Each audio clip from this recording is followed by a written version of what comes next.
नमस्कार दोस्तों, कैसे हैं आप सब। स्वागत है आपका एस रिएक्ट की एक और वीडियो में।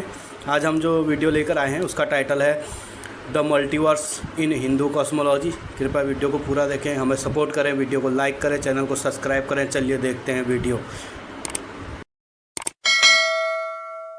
If you're a fan of science, science fiction, superhero movies, pretty much anything nowadays, then you're probably familiar with the multiverse. The theory that we're all living in only one of possibly infinite parallel universes. And while there's no confirmed scientific consensus as to whether or not the multiverse in any of its many guises is true, it is a concept that has crossovers into faith as well. So for today's video, we're assessing the multiverse as conceived in Hindu cosmology. To understand this multiverse, it's helpful to first consider other aspects of Hindu mythology. For example, there's an important distinction made here between matter and spirit. In Hinduism, the universe is composed of both of these things, with the main difference being that matter is physical and can therefore be destroyed, whereas spirit is non-physical and can so never be destroyed. For Hindus, the physical, material part of existence is then an illusion. And so it follows that the ultimate goal of Hinduism is to reach enlightenment, a level of existence at which one can see through the illusion and realize that all material things are temporary and that the spirit is always more important. The cyclical nature of existence is another major and well-known theme in Hinduism, and ultimately it's another key aspect to the Hindu multiverse. The idea is that all material things go through three main phases of creation, preservation, and destruction. Therefore, again, the physical part of the universe, all things that we can see, feel, hear, and so on, must eventually be destroyed. These three phases are often represented by three of the most prominent Hindu gods: Brahma the creator, Vishnu the preserver, and Shiva the destroyer. And it's believed that the interactions between these three are what fundamentally result in a many-layered reality of multiple universes, a multiverse. In Hindu tradition, the lifespan of the universe corresponds to the lifespan of Brahma, at the end of which Brahma dies and the universe is destroyed with him. Fortunately, though, even after the death of the universe, all is not lost, and a new universe is born out of the ashes of the old. In this way, it's sometimes argued that Hindu cosmology has some similarities with modern scientific theories regarding the universe. Hinduism essentially holds that everything is born from a single point, much like it is in the Big Bang Theory. It then posits that everything eventually collapses into that same point, which comes close to another floated scientific prediction for our universe's fate, known as the Big Crunch. What's most important, though, is that because a new creation always follows from destruction in Hinduism, destruction isn't considered a bad thing. After all, the god Shiva, the destroyer, has a divine duty to end the universe in order to pave the way for a new one, and he's worshipped for doing so. Which brings us back to that distinction between matter and spirit. Matter, remember, can be destroyed, but that's fine because the spirit continues. The Hindu multiverse, in one sense, then, refers to the fact that the universe is not a single space, but rather infinite spaces occurring one after another. But perhaps even more significantly, across various Hindu texts, there's mention not just of one universe that goes through this cycle of birth, death, and rebirth, but rather many. In some cases, it's suggested that there's an endless number of universes that all coexist at the same time. It's variously said that these universes float around just like atoms do from our perspective, and that each one contains its own Brahma, Vishnu, and Shiva, its own story of birth, preservation, and destruction.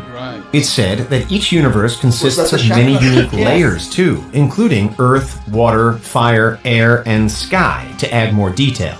But despite these structural similarities, each universe has the potential to be unique. By hosting different creatures, for example, different environments, cultures, and perhaps different rules of nature. And some universes even come with other universes contained inside them. The possibilities are essentially endless then. As such, there are many myths and legends in the ancient texts that refer back to the multiverse, making use of the many variations that it offers. So now we have the idea that each individual universe is moving through a repeating cycle from birth to rebirth, and the idea that this is happening across countless multi-layered multiple universes that exist on a higher level. You'd perhaps think that the structure of reality must end there, but there's one final concept to incorporate.